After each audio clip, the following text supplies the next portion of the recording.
I'm David Knowles, and this is Ukraine, the latest. Today, we bring you the latest news from across Ukraine, hear about Christmas in Kyiv and living under constant threat of bombing, and catch up with our US editor Tony Diver as US politics returns after the holiday season. Bravery takes you through the most unimaginable hardships to finally reward you with victory. If we give President Zelensky the tools, the Ukrainians will finish the job. Slava Ukraini! Nobody's going to break us. We're strong. We're Ukrainians. Every weekday afternoon, we sit down with leading journalists from the Telegraph's London newsroom and our teams reporting on the ground to bring you the latest news and analysis on the war in Ukraine. It's Tuesday, the 9th of January, 1 year and 319 days since the full-scale invasion began. And today, I'm joined by our Brussels correspondent Joe Barnes, US editor Tony Diver, Telegraph contributor and former tank commander Hamish de Bretton-Gordon, and our guest is Ukrainian journalist Margot Gontar calling in from Kyiv. Dom and Francis are away for a few days on a training programme. Do not worry, they will return. I started by summing up the latest news from across Ukraine. Let's start today then with the latest news from Ukraine. There's been another Ukrainian strike deep behind the front lines in Russia itself. 2 Ukrainian drones have struck a Russian fuel plant in the city of Oryol, 137 miles from the border. This comes from Andrei Klitschkov, the regional governor in Russia, who said on Telegram that a fire caused by the drone attack is under full control. He did not disclose if there had been any deaths, injuries or damage in the attack. The 112 Telegram channel said 2 people were injured by broken window glass. So another example there of Ukraine striking deep into Russia itself, far, far behind the front lines. Linked to that, then, an interesting update from Britain's Ministry of Defence, who say that Russia's anti-air defences are increasingly ineffective. In its latest defence intelligence briefing, the MOD said Ukrainian air attacks on occupied Crimea have, quote, highly likely degraded the awareness and coverage of Russian air defences. This once again demonstrates the ineffectiveness of Russian air defences in protecting key locations, despite the enhanced preparedness. The MOD added that the scale of Russian missile strikes across Ukraine on Monday, that's the series of strikes in which several different cities were targeted, is, quote, likely indicative of the level of success achieved by the Ukrainian attacks. However, moving away from the MOD, the Ukrainian armed forces are starting to struggle in other respects. So the Institute for the Study of War, the American-based think tank, has said that Ukraine is struggling to overcome shortages in artillery shells and has insufficient electronic warfare capabilities. It cited articles in the Wall Street Journal and Financial Times which reported that Ukrainian soldiers are having to use cheap first-person view, those are the FPV drones, instead of artillery, and that Russia has a clear advantage in electronic warfare. So why does this matter? Well, FPV drones are not capable of striking Russian field fortification as effectively as artillery can, the ISW said, while Russia's EW advantage enables it to disrupt missile and drone attacks better than Ukraine. It's quite a simple reason why drones are usually not able to carry as large a payload as missiles or as artillery shells, so it simply can destroy less. Also linked to this, Ukraine's Air Force has said that it has a deficit of anti-aircraft missiles after an uptick in Russian rocket and drone attacks over recent weeks. This comes from Yuri Inyat, an Air Force spokesman who told Ukrainian television, quote, Ukraine has spent a considerable reserve on those 3 attacks that took place. It is clear that there is a deficit of anti-aircraft guided missiles. On this, the ISW also weighs in. I'll just read out what they've written. Western provisions of air defence systems and missiles remain crucial for Ukraine as Russian forces attempt to adapt to current Ukrainian air defence capabilities, and as Ukraine develops its defence industrial base. They call it the DIB. The ISW assessed that Russian and Ukrainian forces are currently engaged in a tactical and technological offensive-defensive race wherein both sides are constantly experimenting and adapting their long-range strikes and air defences. The continued and increased Western provision of air defence systems and missiles to Ukraine is crucial as Russian forces continue to experiment with new ways to penetrate Ukrainian air defences. The inclusion of Western-provided air defence systems into Ukraine's air defence umbrella has been essential to Ukraine's ability to defend against Russian missiles, particularly ballistic missiles. Moving away then from ammunition and missiles, there have been further strikes this morning on Belgorod, the Russian city over the border from Kharkiv. 3 people were wounded in what they call Ukrainian strikes. This is from the regional governor, Vasyslav Gladkov, who said that 3 civilians suffered shrapnel injuries and remained in intensive care after 10 missiles were fired on the city. Mr. Gladkov added that 4 residential buildings, 4 trucks and 3 cars were damaged after the attacks. The Kremlin, in response, has vowed to do everything it can to stop repeated Ukrainian missile strikes on Belgorod. Spokesman Dmitry Peskov told reporters, "Of course, our military will continue to do everything in order to minimise the danger at first and then eliminate it entirely." There's another story that I'll just run through quickly before we go to Joe Barnes from Belgorod. This is that Russia has actually evacuated 300 people from the city because of the increasingly frequent Ukrainian attacks. This is the largest evacuation from a major Russian city since the war began. Vasyslav Gladkov, the regional governor, who we cited earlier, said some 300 former Belgorod residents are now being housed in temporary accommodation in the towns of Stary Oskol, Gubkin and the Korchansky district. So that's certainly a story to watch in Russia, and it'll be interesting to see how that story is received in the news and the Kremlin sympathetic press. Well, let's go now to Joe Barnes. Joe, you've been looking at the diplomatic and political updates. What can you tell us? Yeah, hi folks. Let's take a look at sort of the politics and diplomatic slant on this at the moment. And we go to Dmytro Kuleba, the Ukrainian foreign minister, who's given an interview to the Spanish newspaper El País. And he, in this interview, has said the West is not putting pressure on Kyiv to start ceasefire negotiations with Russia. So to slightly step back from that, you would have noticed a lot of reporting in the last few months about the idea that Washington, Germany, and other sort of big players in this, they are the 2 main players because they're Ukraine's biggest donors, individual donors that is, are putting pressure apparently on Ukraine to basically go to the negotiating table because this idea of we are supporting Ukraine for as long as it takes isn't actually for as long as it takes. So Dmytro Kuleba has addressed this, and he told El País, our allies are not asking us to start talks with Russia in order to freeze the war, neither when we meet Western delegations nor at closed meetings. Those who suggest a frozen conflict argue that they are acting in the best interest of Ukraine and the world, but in reality they are helping Vladimir Putin and ignoring what today's Russia is. So basically what he's saying is if you implement a ceasefire and freeze it at the current lines, 1, Russia would have ample time to start reconstructing its military while not having to go on offensives or defensive maneuvers.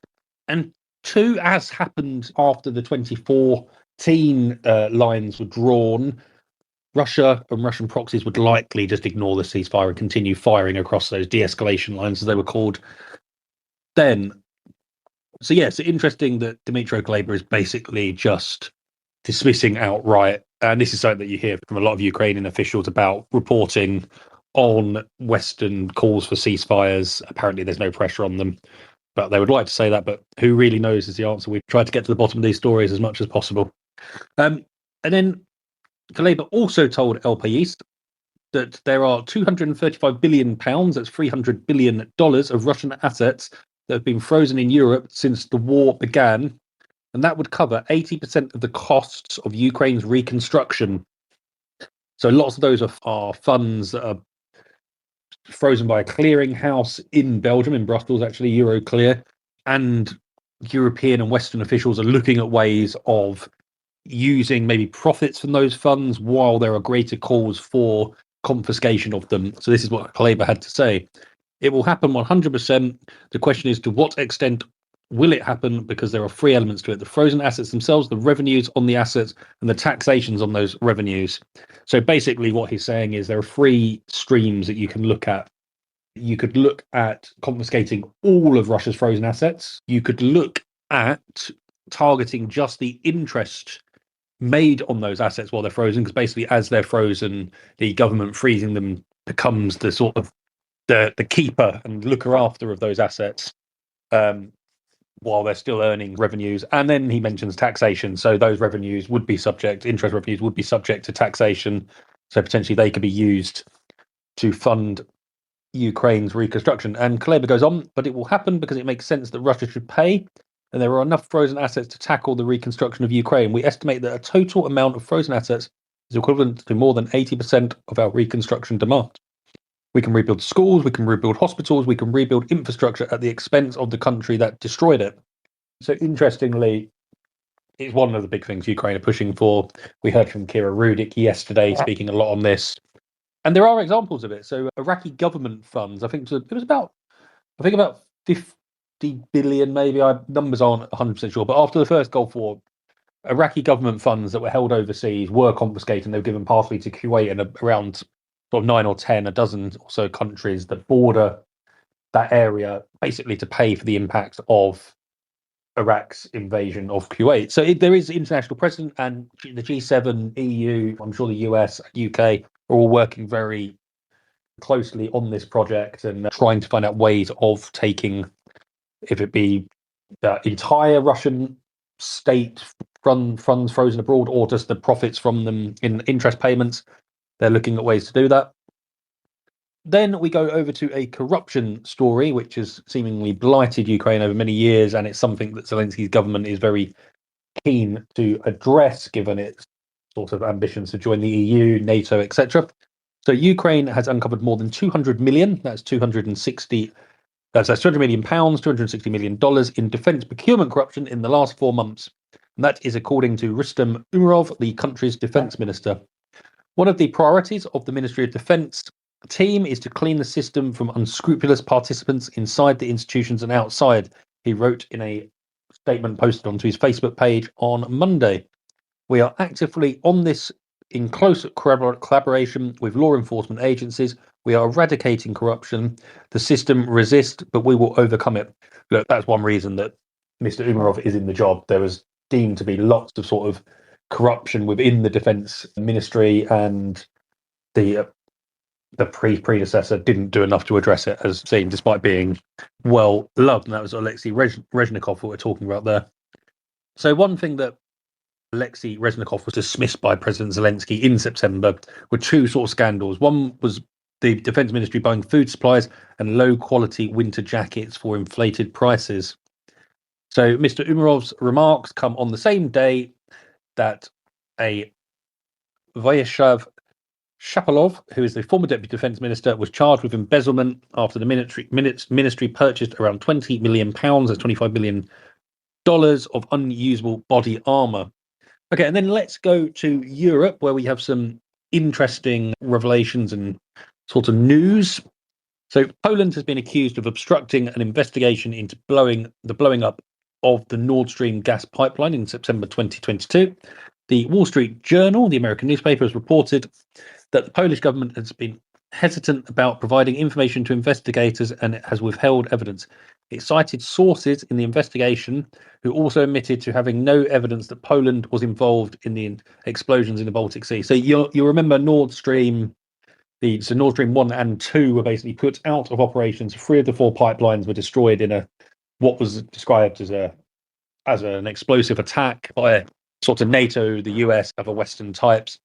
There's been lots of rumor and suspicion around it. So a Ukrainian element to it. Apparently, a Ukrainian businessman, myself and Roland Oliphant reported, he was named locally. We didn't name him in Ukraine, but a prominent businessman was behind the plan, which was carried out by Ukrainian operatives. Apparently, there's lots of sort of stories, but then lots of people may point to Russia destroying it, or even I've heard, and the Russians like to say this, the UK was the one behind the explosion. And then I think we should go to funding for Ukraine, because there is some interesting revelations from German Chancellor Olaf Scholz, who has said the majority of European Union states and their commitments to military funding for Ukraine are too small. He demanded that European Union officials produce a list of all the planned military aid from the bloc's 27 member states be produced, and that will likely pile on pressure to the likes of Paris, Rome and Madrid, and basically encourage them to start pulling their weight with contributions to Kyiv's war efforts. So Europe has been under escalating pressure from the United States, which is the Ukraine's single largest country donor, to take over the mantle for supporting Ukraine's war effort. So Mr. Scholz told reporters that while Berlin is planning to double its military aid to Ukraine to 8 billion euros this year, this alone will not be enough to guarantee Ukraine's security in the long term. So Mr. Scholz added, I therefore call on our allies in the European Union to step up their efforts in support of Ukraine. The arms deliveries for Ukraine planned so far by the majority of EU member states are by all means too small. So basically, by making this list, Olaf Scholz, and to be fair, Germany's pulling pretty impressive numbers and in terms of pulling its weight. So basically, he has said, look, we European countries may be donating weapons to Ukraine, but we are not aware of them. So we need this list. And he wants this list published or made available to EU leaders in time for the February 1st emergency summit, where EU leaders will discuss the stalled 50 billion euro financial support package for Ukraine. The reasons I say why this will put pressure on France, Italy, and Spain, they are the EU's second, third, and fourth largest economies behind Germany, but they have been seen and deemed to be vastly underperforming in terms of their bilateral support for Ukraine. So whereas Germany has promised and donated a total of 17 billion euros since the start of the full-scale invasion, France has only donated 544 million. Italy, 691 million, and Spain, 348 million. And that's according to the Kiel Institute. That's a German think tank that runs a tracker on these sorts of things.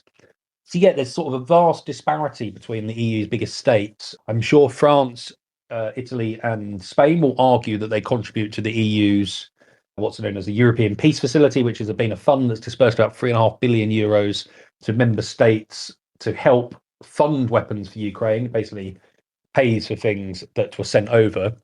But they're not doing a lot on the bilateral fronts on their own, which isn't enough. And we must remember that Germany pays for about a quarter of that EPF as well as its own bilateral commitments. So yeah, that's just interesting at a time when lots of European countries, including Britain still hasn't announced what it's going to do beyond March, when the current funding of about 2.3 billion pounds a year expires. So yeah, interesting revelations on that front, and it's Germany trying to basically encourage other European countries to pull their weight, because it is doing quite a lot, even if there are questions over whether the Taurus weapons or bigger weapons that are available in Germany's arsenal can be sent to Ukraine. Okay, and then back to Russia, and I will start with the last of my pieces. A Russian rapper who was jailed for attending, and I quote in bunny comment quotes, almost naked party wearing only a sock, was taken to a military enlistment center, be called up, but later failed the fitness test, it has been reported.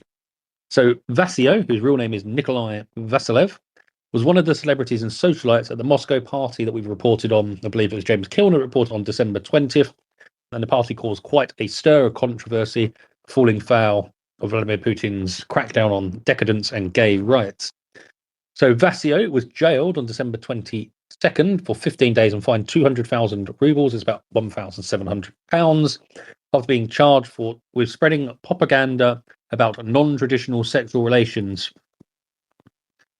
So local media have reported on Friday, the day he was due for release, that Mr. Vasilev was taken to this military enlistment centre and handed call-up papers, but he later swore at police officers and was duly rearrested on charges of petty hooliganism. He is yet to appear in court to face charges. The papers, new local papers, said he will now also not be called up to fight in Ukraine after failing the fitness test. And I'll stop there, Dave. Thank you very much, Joe, for that. Well, we'll come to Tony and Hamish later, but let's go to Ukraine now. Marco Gontar, thank you so much for joining us again. In my opening sort of summation of the news in Ukraine at the moment, one of the things we've talked about for a few days now is the apparent air defense deficit. That's to say, Ukraine starting to run out of some of the missiles and capabilities it needs to take down incoming Russian missile fire. Could you tell us a little bit about what you're seeing on the ground and what life has been like for you over the holiday season? Thank you for inviting me and for having me, David. I would say it's especially, when you need to explain this to people who never experienced war at all. So it continues to feel bizarre. But since I'm in Kyiv. So Kyiv is, you feel that like Kyiv is better protected than last winter, I would say this. But in the same time, what's happening right now is that when the attacks do happen, they are just on a bigger scale. You probably discussed it earlier that the attack on January the 2nd is believed to be one of the most bigger scale combined missile attack. And we had almost 100 different air targets hitting. That's the problem that we need to deal with at the moment. Definitely, since we are dealing with the enemy of such scale, definitely Ukraine continues to be in need of support of our international allies. And in terms of usual support as supplies, as civilians on the ground, but also, of course, weapons. But as for, your question as how it feels in the city, my friend told me, and we met for coffee, and he told me something like, last winter it was worse, but it was better. It might sound bizarre, but what we mean by that is actually on the ground, well, especially in Kyiv, and I need to stress here that Kyiv feels obviously differently than Mykolaiv region, for example. But we do have, for example, the internet working, the heating working. We don't have as much blackouts.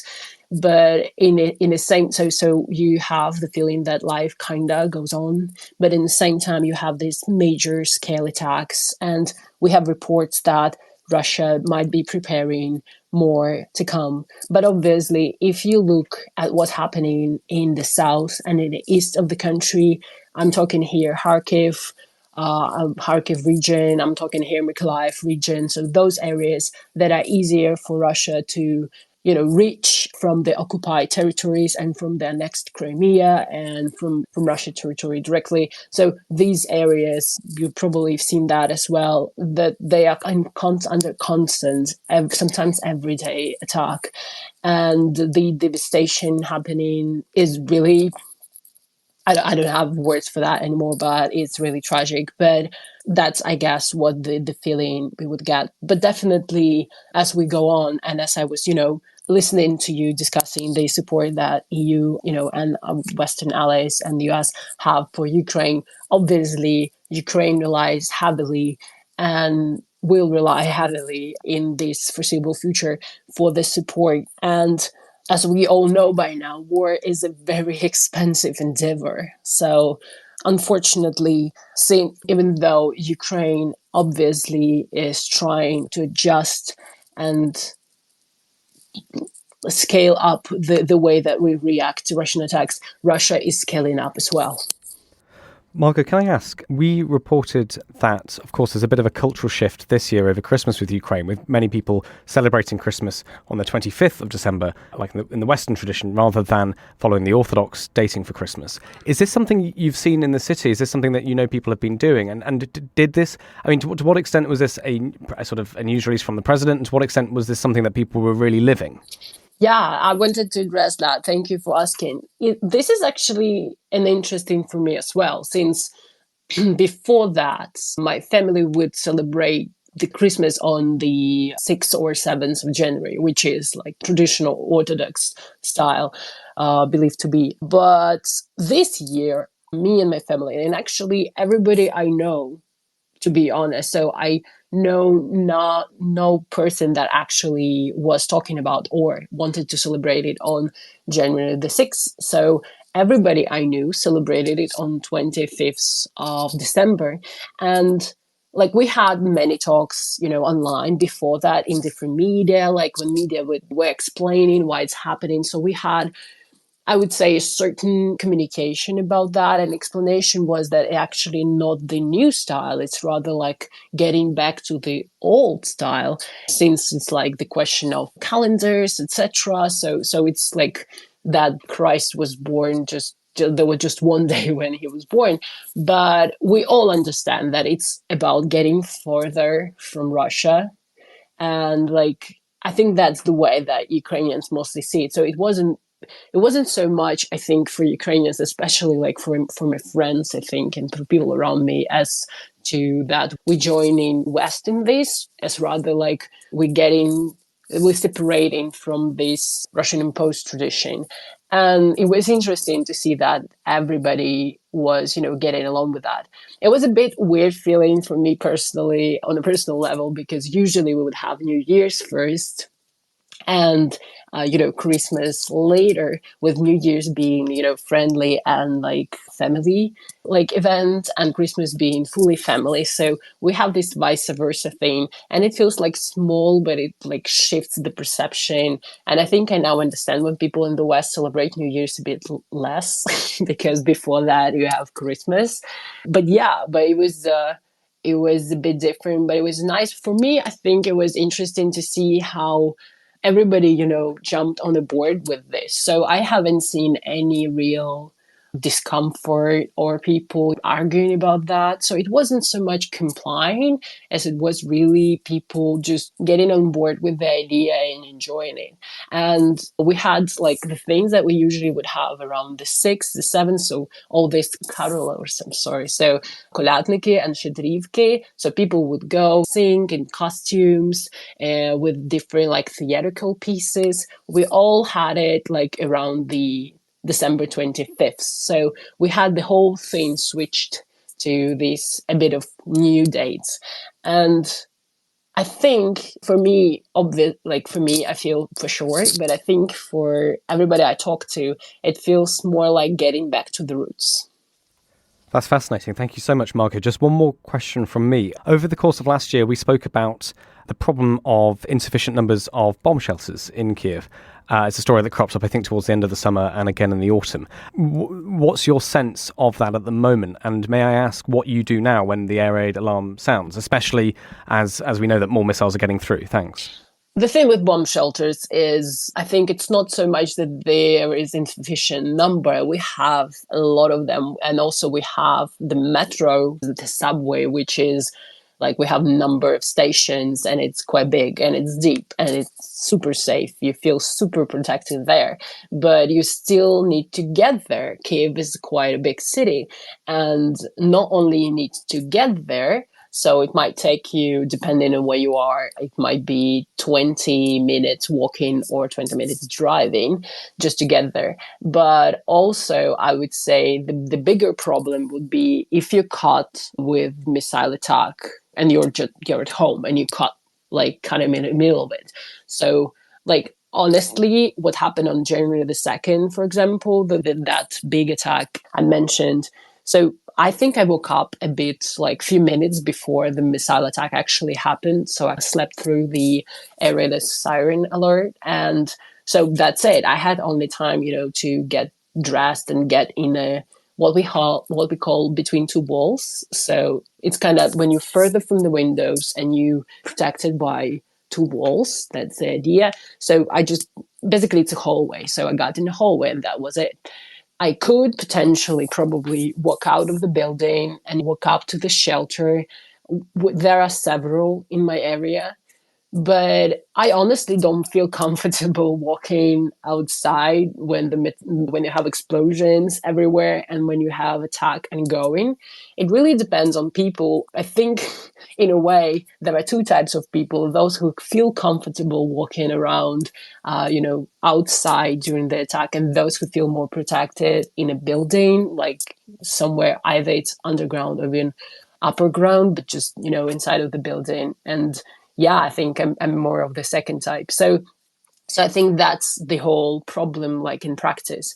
But I think we're getting a bit better with the setting up more, I would say, more effective shelters, because technically just basement, we have tons of them. But those that you feel comfortable to be at for a longer time, I've seen more of them being set up. But you just also need to understand that's a good idea in theory. But when you have Russian MiG-31K getting taken off, that can be there for hours, and it might not even attack you, but just be there for drills and for the sheer torture of torturing you with the silence.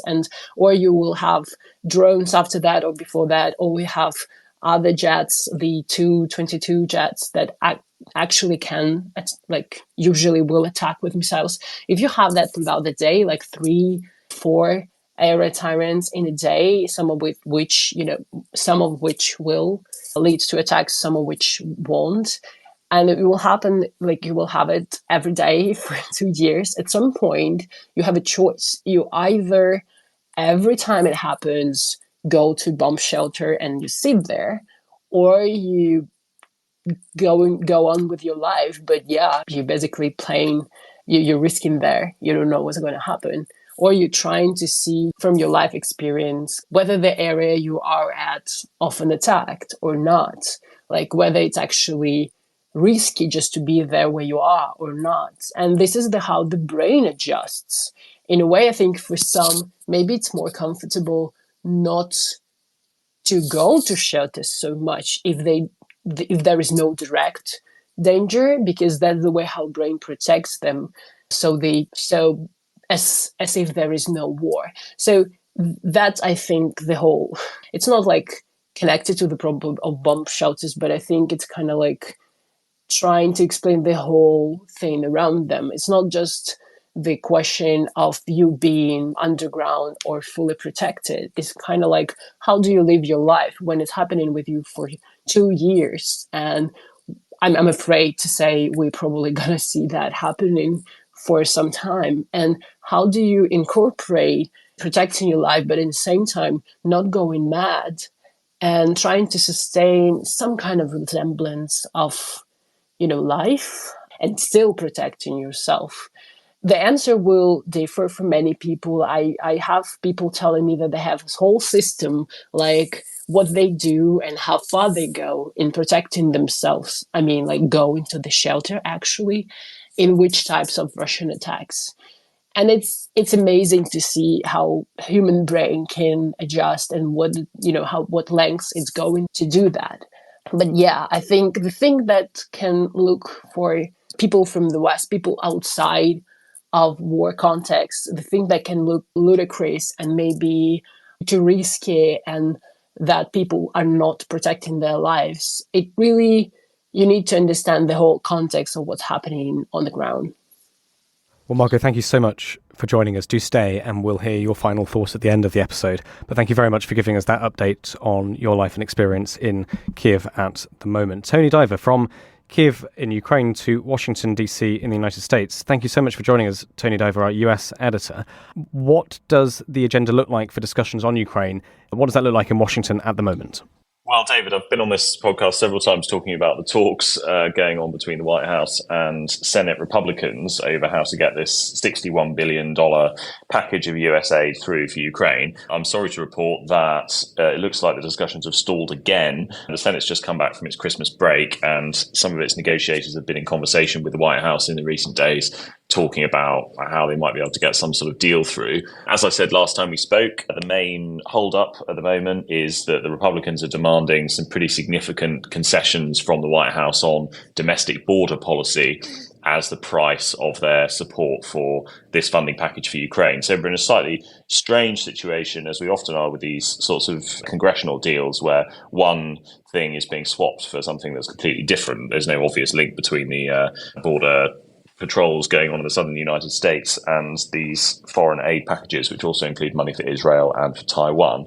But such is the way that these things work. So the latest is that the Republicans are demanding an end to what is known as the Presidential Parole Authority, which is a slightly complicated authority that the White House has, but basically it allows the president to admit asylum seekers into the US on a sort of discretionary basis. So outside of the normal asylum system, the president can say, well, for humanitarian reasons, we think that these asylum seekers from Venezuela or wherever they are who are coming over the southern US border from Mexico should be allowed into the US. And Republicans, including Donald Trump, but also lots of Republicans who are in the Senate, think that power that the White House holds should be either severely restricted or it should be ended altogether. And that would be, they think that would get us some way to solving the problems that the US is facing with migrants coming over its southern border. So that is the big sort of negotiating piece that Republicans have put forward. The White House, unsurprisingly, is not too keen to give up that power. The White House says that that's not on the table. It's not something they'll negotiate on. And so we've reached, yet again, a bit of an impasse on these talks. It's all a little bit complicated, but at the moment, we've basically got both the Senate and the House Republicans against the idea of giving more funding to Ukraine without these concessions. Previously, when we've discussed this, we've had the Senate being cautiously supportive of giving more money to Ukraine, but the House against. We're now in a position where both Republicans in the Senate and in the House are against that.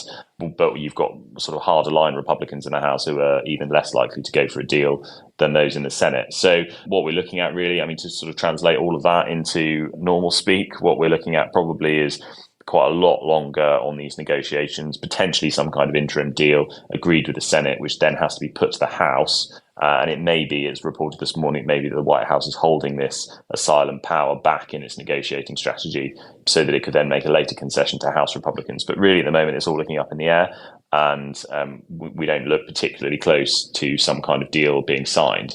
In terms of that, what that means on the ground, we did a story over the weekend, which was about the impact that all of this is having on Ukraine. Basically, the amount of money that the US president can draw down and the weapon stockpiles that the US president can draw down in order to send to Ukraine has now been exhausted. The way that it works is that the president's allowed to take existing stockpiles of US weapons and send them to Ukraine, which are then backfilled by domestic weapons manufacturing in the US.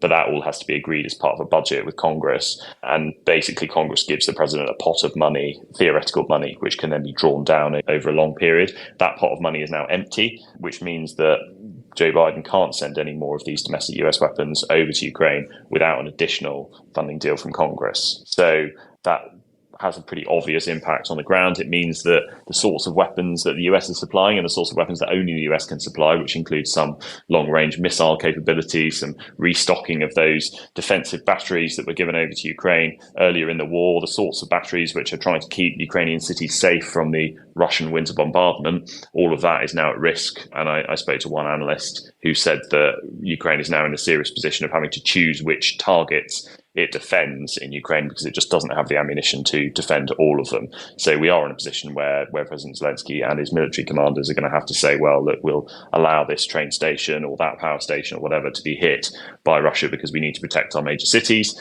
And that will obviously have a pretty severe impact on critical national infrastructure in Ukraine and on potentially on the country's warfighting effort going forward. So the White House has been saying for the last couple of months that we're in a last chance saloon to get this deal through, but it seems that Republicans are in no great rush to sign something until they can get these major border concessions, which they've been after for some time.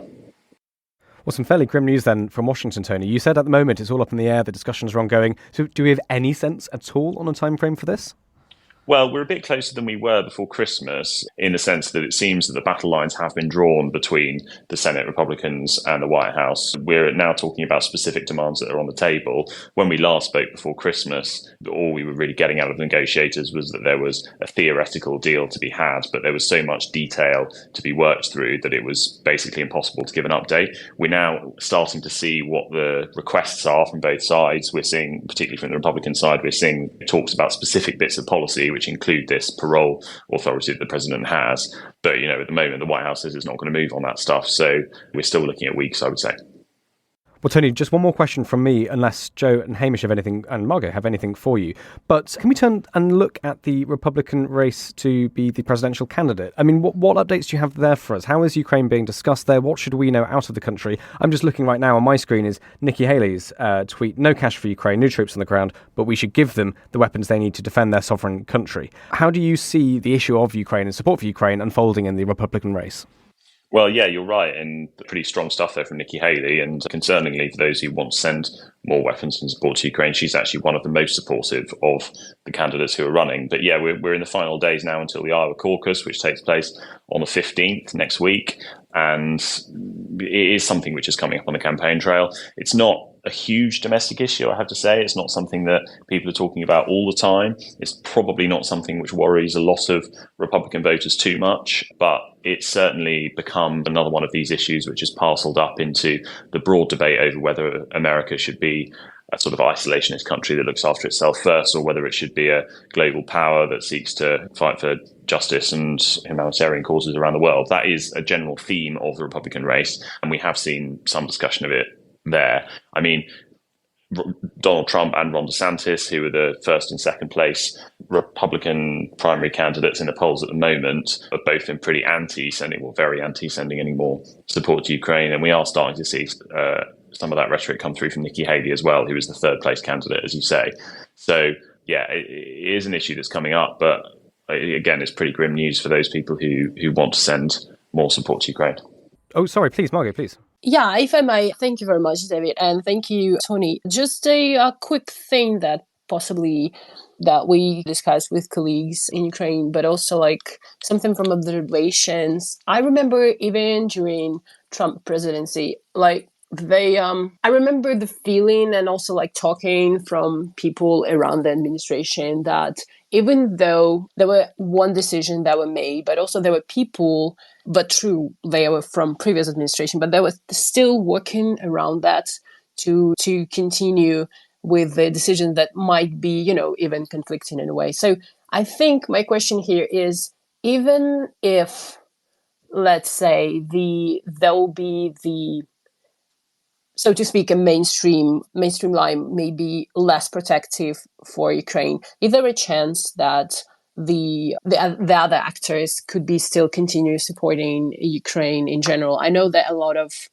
I think that will be my question. So is it final for Ukrainians to, if the candidate will not support Ukraine as much, if it's final, or the American politics, as we've seen, working in the way that we can still see some support for Ukraine, if it makes sense? Yeah, no, that does make sense. That's a really interesting question. I mean, obviously, regardless of who gets chosen as the Republican nominee in the summer, we still have the general election campaign to go. And if Joe Biden wins the second term, then we can expect to see more support for Ukraine than we would do under a Republican administration. But you're right, there is an interesting question about whether or not the kind of Washington consensus, the officials, the sort of institutions of the capital would continue to support Ukraine. I mean, it is very difficult to see how those people could do that under an administration that was very hostile towards sending more weapons and aid, partly just because of the mechanism I explained earlier, that Congress has to approve this money to be drawn down by the president. And if Congress doesn't do that, or the president doesn't want to use it, then it won't happen.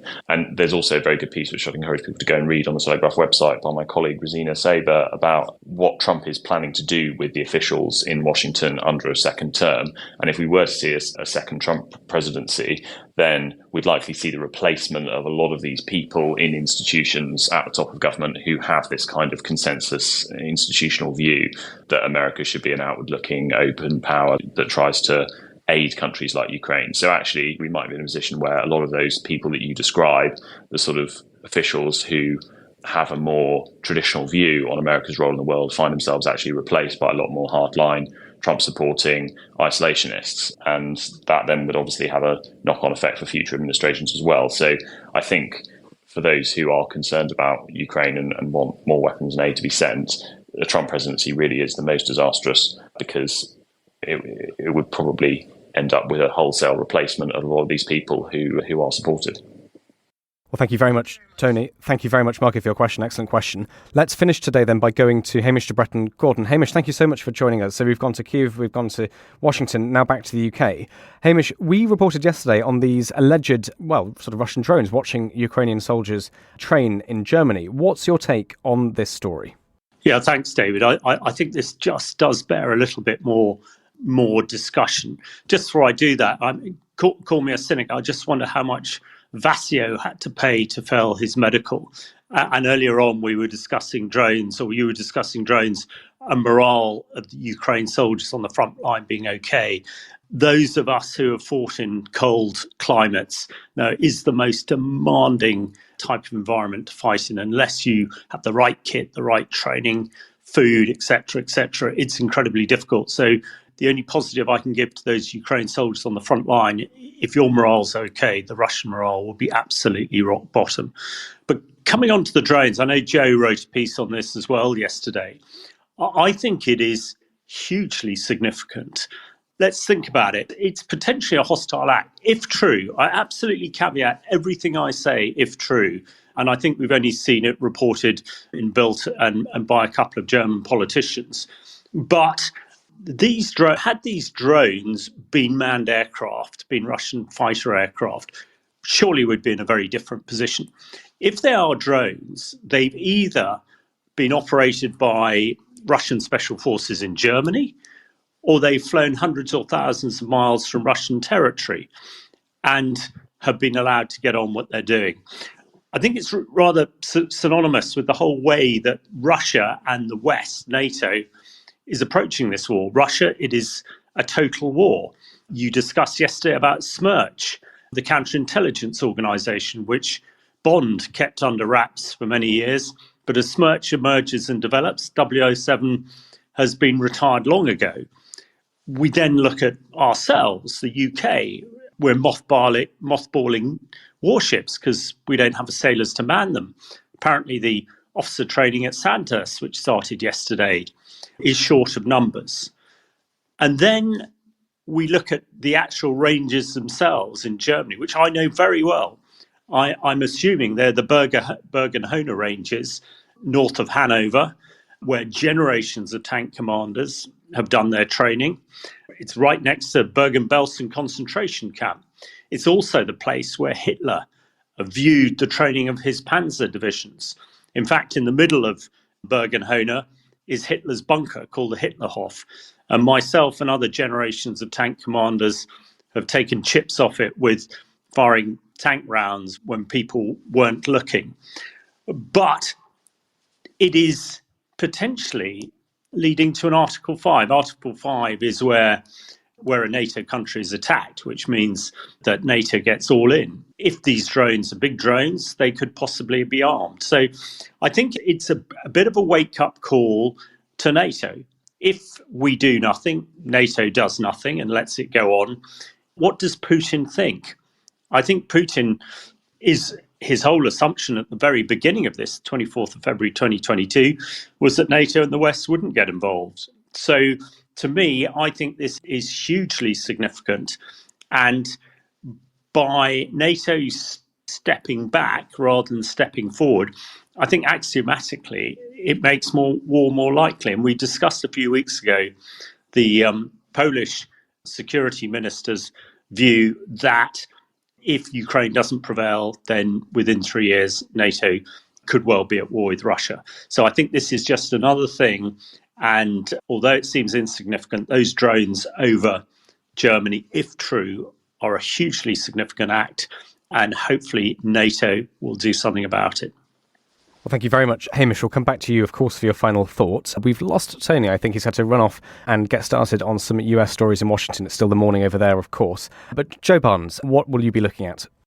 Forwards, I think we are looking at, I'm writing a piece about sort of the funding in Europe and the sort of the race to replace the US funding that's dried up. What is the UK going to be doing? Because the UK's funding runs out in March. There's still question marks over it. Most people you speak to say, oh, it's okay, we'll probably announce 2.5 billion, 2.3 billion pounds worth of military aid for Ukraine when the pot runs out in March. But yeah, it's mainly looking at the funding and looking at how Europe is going to get over the hurdle of Hungary up until the 1st of February when EU leaders convene for their emergency summit on that. But I think for my final thoughts, I'd just like to give a shout out to a piece that Roland Oliphant wrote. It's in today's newspaper, it's online. And it's about the death of an award-winning poet turned Ukrainian soldier. So Maxim Kristov, whose first solo anthology was listed as one of the top Ukrainian poetry publications by Ukraine Pen last year. He died in the Kharkiv region on Sunday, aged 33. I really recommend going online and reading that. We went some of our sources and contacts and fixers in Ukraine and got them to help us translate his last poem, which is actually about the death of a Ukrainian soldier that he wrote shortly before his death. So it's really sort of moving and touching piece. I sort of urge you to go and read. And it's just sort of these repetitive stories about how great young talented people are being eaten up by what is a pretty needless war caused by Russia. And it's not just talented people, it's many ordinary people who basically have no place on the battlefield and should be doing other things, but they are fighting for their country. It's a really moving piece. I recommend everyone reads. Well, thank you very much, Joe. Margot, we'll come to you next. What are your final thoughts from Kyiv? Thank you, David. A lot of thoughts. And first of all, honestly, just quickly wanted to thank all of you and for bringing up Maxim and for you covering Ukraine and bringing up the important question of continue support to Ukraine. I do agree with what we mentioned earlier about the if Ukraine falls, the whole thing that if Ukraine falls, Europe will be fighting this war next. And that's, I have a feeling, honestly, talking to my Western colleagues. I'm doing that since 2014, and I have this feeling a bit like if you remember Game of Thrones, like Jon Snow, when he brought this White Walker to the meeting of all these royal people.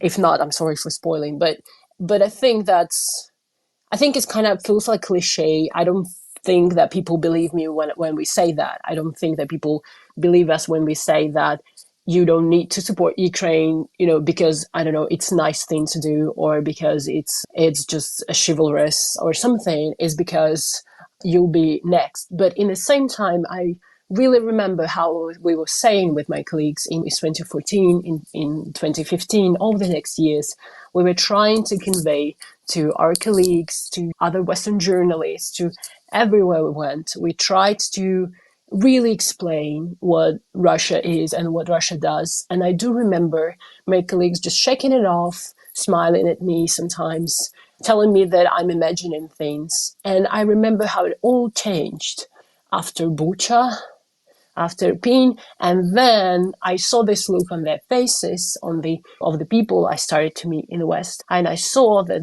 now they understand. I really, really don't want to be, in a situation when I will see all these looks again after Ukraine falls. I really don't know what else we can say or do beside what we are already saying, that this is not just a question of people feeling good about themselves, that they support those in need. This is them directly supporting through us. But that's just, I bound just to repeat that once again. Yes, Ukraine needs support, and this was discussed today a lot. And I do understand the risks with elections, with everything that can change. And I do understand the risks with people being tired from the war somewhere. But there is no other way to say that Ukraine needs support. And if Ukraine falls, not only Europe will be fighting this war next, but also every territory that Russia will occupy, if it will occupy whole Ukraine. All these people, maybe not all, maybe some will flee. If you watched years and years, there is a grim idea how it can look like. Not only people will suffer, but also some of them won't be able to leave, and they will join forcefully Russian army, and this army might fight Europe. So is this a grim picture? I do know, and I do feel that it often sounds imaginary to my colleagues, but I think here I want to leave everyone who listens to me with the feeling that they felt on the day they learned about Bucha. And if they had any ideas that Russia is not that bad, or the war is not that bad, or this couldn't happen in this year in time, and remember how it changed after they saw the first photos of Bucha. And if nothing is done, and if support doesn't continue, we could be, and I hope not, we could be in a situation like that again. So I just really hope that it doesn't happen. Thank you. Thank you very much, Margot. Do stay safe, and we look forward to hearing from you in the future. Hamish Breton-Gordon, would you like the very final words? Yes, thank you. Tony covered the elections in the States coming up later this year. And of course, we have our own elections in this country as well. But the only genuine opposition politician in Russia, Alexei Navalny, has been sent to a Arctic penal colony ahead of the so-called Russian elections coming up soon, so that he can have no impact at all. So however desperate we think our politics might be in this country and elections in the US, that they are nothing to what is happening in Russia, or potentially. And of course, Putin's election will have him win by 99%. But that is the match of what we're up against. Thanks. Ukraine the Latest is an original podcast from The Telegraph. To stay on top of all of our Ukraine news, analysis and dispatches from the ground, subscribe to The Telegraph. You can get your first 3 months for just £1 at www.telegraph.co.uk/Ukraine the latest. Or sign up to Dispatches, our world affairs newsletter which brings stories from our award-winning foreign correspondents straight to your inbox. We also have a Ukraine live blog on our website, where you can follow updates as they come in throughout the day, including insights from regular contributors to this podcast. You can listen to this conversation live at 1 p.m. London time each weekday on Twitter Spaces. Follow The Telegraph on Twitter so you don't miss it. To our listeners on YouTube, please note that due to issues beyond our control, there is sometimes a delay between broadcast and upload. So if you want to hear Ukraine the latest as soon as it is released, do refer to the podcast apps. If you appreciated this podcast, please consider following Ukraine the latest on your preferred podcast app. And, if you have a moment, leave a review, as it helps others find the show. You can also get in touch directly to ask questions or give comments by emailing ukrainepod@telegraph.co.uk. We do read every message. And you can contact us directly on Twitter. You can find our Twitter handles in the description for this episode. As ever, we are especially interested to hear where you are listening from around the world. Ukraine the Latest was produced by Giles Gear, and the executive producers are David Knowles and Louisa Wells.